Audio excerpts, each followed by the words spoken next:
Greetings to you. I'm Keith Massey. The Prophecies of Malachy were first published in the year AD 1595 by a Benedictine monk named Arnold Wion. The Prophecies are a series of 112 short Latin phrases claiming to predict some characteristics of the popes of Rome. Wion attributed these prophecies to Saint Malachy, an Irish archbishop from the 12th century. There are people who genuinely believe these prophecies are authentic, and they have put considerable effort into determining how the various prophecies line up with the popes they are supposed to represent.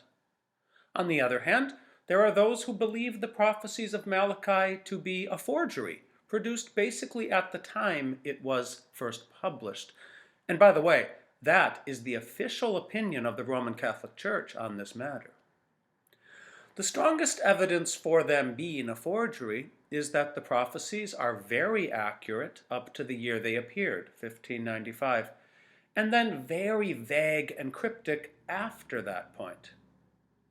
A survey of just a few of the most recent predictions shows how some of the descriptions are intriguing, others seem far-fetched and contrived.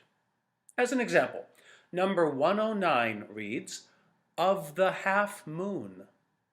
This corresponds to Pope John Paul I, who was pope for only 1 month. The mention of a moon at all for a pope who served 1 month is intriguing. Number 104 reads, "Religion destroyed." This corresponds to Benedict XV, who was pope during World War I and the Russian Revolution, which led to serious persecution of the church during communist rule. Again, intriguing. But number 111, the glory of the olive, is supposed to correspond to Benedict XVI, and there is no compelling way to line this up with Joseph Ratzinger at all. Now, what makes these prophecies urgent and timely is that we are currently in the reign of the last pope theoretically predicted by these prophecies. In the interest of full disclosure, I am going to state that I believe the prophecies of Malachy were indeed a 16th century forgery, and that any apparent similarity between the predictions and the popes they represent is pure coincidence. It looks to me like this person, whoever he was who forged these things, tried to extrapolate the rest of the popes into the future, maybe assuming the end of the world would happen in the year 2000. He came close. The final pope on his list was elected in 2013. But for those who really want to believe in these prophecies, I would suggest one could accept that the list was composed by a person with some agenda in 1595. But that doesn't mean that God couldn't provide some occasional flashes of inspiration into that forger's work. Maybe just enough to make the list be occasionally intriguing, while not being reliably predictive. And that brings us to the last pope on the list. After prediction 111, glory of the olive, which supposedly represents Pope Benedict XVI, the prophecies of Malachy read as follows. In an extreme persecution of the Holy Roman Church, there will sit Peter the Roman, who will pasture his sheep in many tribulations. And when these things have transpired, the city of the 7 hills will be destroyed, and the fearful judge will judge his people. The end.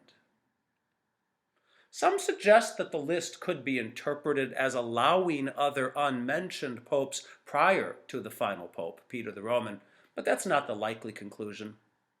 So, this Peter the Roman supposedly corresponds to Pope Francis. Now let me tell you what's going to happen in the next number of years. Rome is not going to be destroyed, and I pray that Pope Francis lives a long and productive life. I actually pray that after he has accomplished everything he feels called by God to do, that he, like his predecessor, can retire and spend his twilight years in peace and enjoy well-deserved leisure.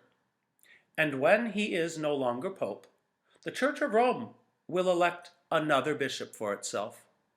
And when that happens, will the prophecies of Malachi be finally proven false? I've already told you my opinion of these prophecies, but for those who want to believe them, let me suggest an interpretation of the final prophecy that could still reconcile them with our reality. Last week, while speaking at a ceremony commemorating the 50th anniversary of the Synod of Bishops, Pope Francis called for a radical decentralization of the Roman Catholic Church. He described how being a synodal church would involve re-envisioning the exercise of the papacy, and this would have implications for the relations of the Catholic Church with other churches. If he puts this vision into practice, and I pray he does, he will be, in some respects, the last Pope of Rome. By which I mean that he would become the last pope elected under an understanding of the papacy that was the belief when that forger made these prophecies in 1595. Pope Francis, Peter the Roman, he is of Italian descent but grew up in Argentina. That's sure Roman enough in my book. Peter, if he redefines the papacy and heals a 1,000-year schism with the Orthodox Church, he will indeed be exercising that ministry our Lord gave to Peter. Strengthen your brothers. And the fearful judge will judge his people and judge them favorably that once again they are unified.